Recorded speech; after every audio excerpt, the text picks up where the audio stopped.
सभी को नमस्कार। जय हिंद दोस्तों, कैसे हो आप। स्वागत है आपके अपने चैनल में सिस्टेटिव बाय दुर्गेश सर। दोस्तों हमारा चल रहा है कक्षा 10वीं गणित, जिसमें प्रश्न 2.2 हमारे चल रहा है। क्वेश्चन नंबर हमारे 1 का 3 क्वेश्चन हमने कर दिए दोस्तों।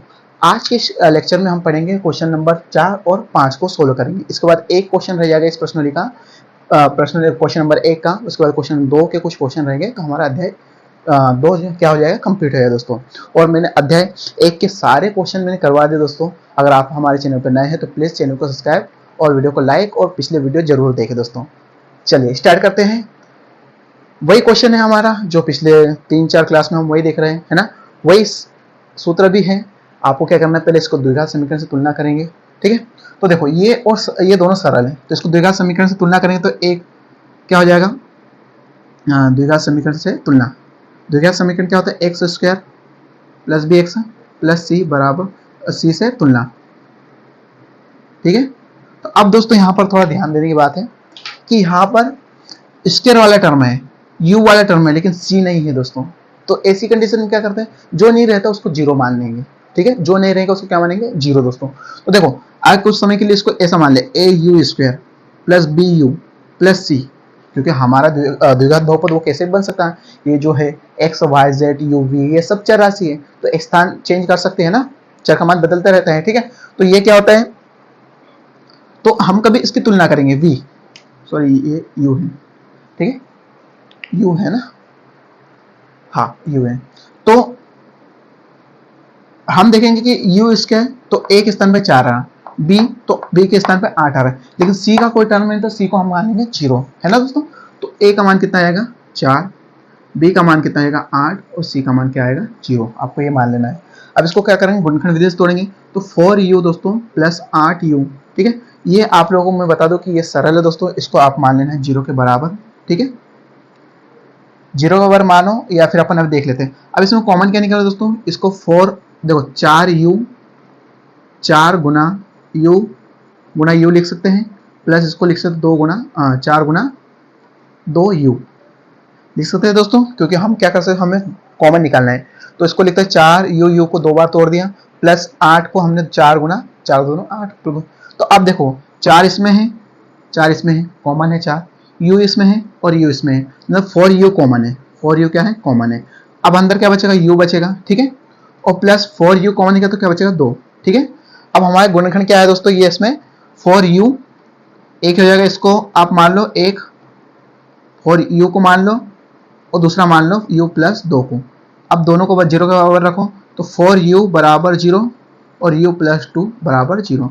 तो u का मान आ जाएगा यहाँ से 0। क्यों 0 आएगा दोस्तों, जब ये जाएगा 4 किसके 0 के बटे में, तो हमेशा आंसर क्या आता है 0 आता है। इसका क्या आएगा u का मान आ जाएगा -2, क्यों प्लस का उधर जाएगा तो -2। अब हमारे u और u के 2 मान आ गए, एक अल्फा का मान है एक बीटा का मान है दोस्तों। तो अब हम जांच करेंगे, ये क्वेश्चन अपन इधर लिखते हैं t² -15, ठीक है। अब हम जांच करेंगे कि हमने जो शून्य निकाले वो सही है कि नहीं, तो हमारे पास जांच करते हैं, ठीक है। तो पहली कंडीशन क्या होती है, अल्फा प्लस बीटा बराबर -b/a चेक करते हैं, ठीक है। तो अल्फा का मान क्या है दोस्तों, अल्फा का मान 0 प्लस बीटा का मान क्या है -2 को कोष्टक में लिखो, माइनस b का मान क्या है दोस्तों 8, तो -8 आएगा, ठीक है। और a का मान कितना है दोस्तों,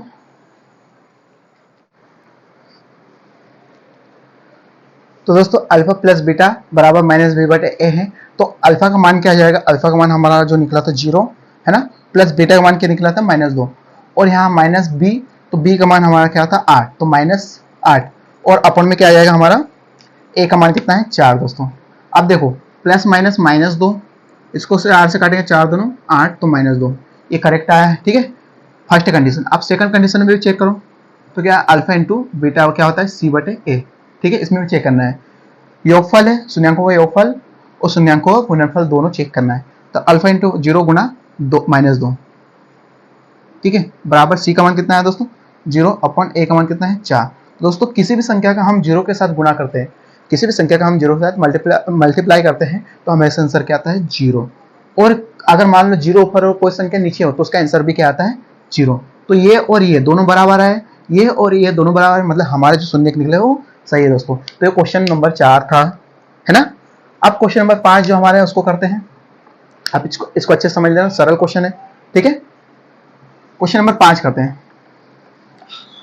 और आप लोगों को ये क्वेश्चन फिर अच्छे से समझना है तो प्लीज वीडियो को रिवाइज कर लीजिए या फिर वीडियो को स्टॉप करके रोक लें और फिर समझ ले इसको दोस्तों। करते हैं क्वेश्चन नंबर 5। ये भी सेम ऐसा ही है दोस्तों, ठीक है। अब यहां पर भी देखो, आप बोलोगे यहां पर देखो, वहां पर एक्स वाली टर्म गायब थी, मतलब एक्स स्क्वायर और एक्स और सी था, बीच वाला नहीं पद था। अब यहां पर बीच वाला पद गायब है और सी है और ए है, तो इसका तुलना करेंगे तो क्या होगा, द्विघात बहुपद से तुलना करें, द्विघात बहुपद x square plus b x plus c से तुलना करेंगे। तो देखो एक्स स्क्वायर वाला टर्म है तो ए का मान तो आपको मिल जाएगा 1, क्यों 1 मिलेगा, क्योंकि जिसके आगे कुछ नहीं मतलब एक रहता है। बी का मान क्या होगा दोस्तों, अब बी एक्स मतलब यहाँ कोई भी संख्या के साथ टी होना था, टी में है तो कोई भी संख्या के साथ टी होना था, कोई भी संख्या के साथ, लेकिन कुछ भी नहीं है, जब है ही नहीं तो उसको मानेंगे अपन 0। और सी का मान क्या आएगा हमारा -15 दोस्तों, ठीक है। ये आप लोग समझना पड़ेगा। इसके पहले जो क्वेश्चन में क्या था, इसके जो पहले क्वेश्चन में मध्य पद क्या था और लास्ट पद सी नहीं था, है ना। कैसे पहचाना, हम इसकी तुलना करेंगे। तो देखो स्क्वायर वाला है और लास्ट में सी, जिसके साथ एक्स नहीं वो सी ही रहता है, तो सी भी है लेकिन बी नहीं है, तो बी हम मान लेंगे 0। वहां पर एक यू और यू था और लास्ट वाला टर्म था, तो हमें जिसके साथ नहीं रहता उसको मान लेते हैं, तो क्या 0 हो गया। अब क्या करेंगे, इसमें क्या करना दोस्तों, टी स्क्वायर -15। अब थोड़ा सा यहाँ ट्विस्ट है, इसको आपको समझना पड़ेगा।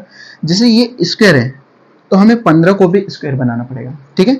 देखो तो 15 का स्क्वायर क्या लिख सकते हैं, इसको अंडर रूट करके दोस्तों स्क्वायर बना सकते हैं अपन, है ना। इसको अंडर रूट करके अंडर रूट बना सकते हैं दोस्तों। देखो इसका मतलब क्या होता है, करनी 15 को आपको क्या करना है, 2 बार गुणा करना है, ठीक है। तो 2 बार गुणा करते इसका आंसर क्या आएगा दोस्तों, 15 आ जाएगा। आप लोगों को ये अच्छे से समझना पड़ेगा कि 9th क्लास में हमने चैप्टर को अच्छे से समझा था, करणियों को गुणा, है ना, तो उसमें आप लोगों को अच्छे से समझना पड़ेगा। तो इसका मतलब क्या होता है, तो करनी से करनी मान लो बोलते हैं अधिकतर वो काट देते हैं, तो करनी से करनी कट गया, 15 का 15 बचेगा दोस्तों, ये याद रखना दोस्तों। अब मान लो करनी 7 रहता, ठीक है, स्क्वायर रहता है, तो ये क्या आता है, करनी 7 गुणा करनी 7, इसका मतलब क्या होता है 7। तो करनी का समान करनी के साथ गुणा होता है, तो हमेशा जो करनी के अंदर रहता है वही संख्या हमारे आती है। तो मैं इसको ऐसा लिख सकता हूँ दोस्तों, 15 को क्या लिख सकता हूँ, 15 को ये लिख सकता हूँ, ठीक है। तो 15 को लिख देता हूँ अंडर रूट 15 और पूरे का वर्ग, और इसको जब सोल्व करें तो 15 आ जाएगा दोस्तों। अब हमारे पास एक सरल समीकरण है, 9th क्लास में आप लोगों ने पढ़ी होगी, ए स्क्वायर माइनस बी स्क्वायर बराबर ए प्लस बी और ए इंटू बी, ठीक है।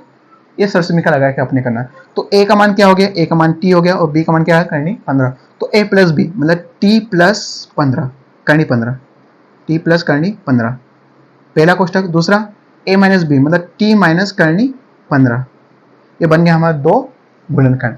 अब इसको रखेंगे 0 के बराबर, तो t प्लस करनी 15 बराबर 0 और t माइनस करनी 15 बराबर 0। तो यहाँ t का मान आ जाएगा माइनस करनी 15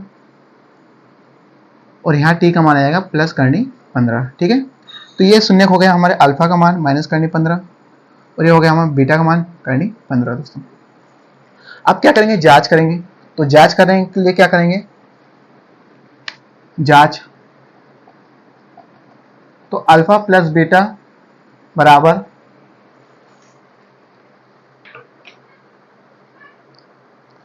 अल्फा प्लस बीटा क्या होता है, माइनस बी अपॉन ए। तो अल्फा प्लस बीटा का मान, अल्फा का मान क्या है हमारा दोस्तों, माइनस करनी 15 प्लस बीटा का मान क्या है दोस्तों, प्लस करनी 15 और बी का मान क्या है हमारा 0। तो 0 और ए का मान क्या है हमारा, ए का मान 1 है दोस्तों। तो ये माइनस का ये प्लस का, मतलब करनी 15 में से करनी 15 घटाओगे तो कट जाएगा 0 और इधर क्या आएगा 0, तो 0 बराबर 0, पहली कंडीशन। दूसरी कंडीशन में क्या है दोस्तों, अल्फा इंटू बीटा सी अपॉन ए। तो अल्फा का मान क्या है, माइनस करनी 15 गुना करनी 15 बीटा का मान, और सी का मान क्या है दोस्तों, सी का मान -15, ठीक है, -15 और ए का मान क्या है दोस्तों 1। तो मैंने क्या बोला, जब भी करनी वाली संख्या, करनी संख्या मतलब समान संख्या का गुणा हो, करनी में हो और समान हो, तो उनका गुणा हो कि वही संख्या आ जाए जो करनी के अंदर है। तो इनका गुणा करने पर क्या आ जाएगा, 15 और माइनस चिन्ह लगाना जरूरी है, और इधर क्या है -15 दोस्तों। तो ये भी समान आया, 1 का कोई मतलब नहीं है नीचे। तो देखा आप लोगों ने कि हमने कंडीशन वन जांच करने पे हमारे आंसर कैसे आ रहा है, बराबर आ रहा है दोस्तों। तो हमारे शून्य समान है दोस्तों। तो आप लोग वीडियो अच्छा लग रहा है तो प्लीज वीडियो को लाइक और चैनल को सब्सक्राइब करें दोस्तों। ठीक है, अब हमारा इसका प्रश्न नंबर 1 का एक क्वेश्चन और बचता है। तो मिलेंगे अगले वीडियो के साथ, तब तक के लिए जय हिंद दोस्तों।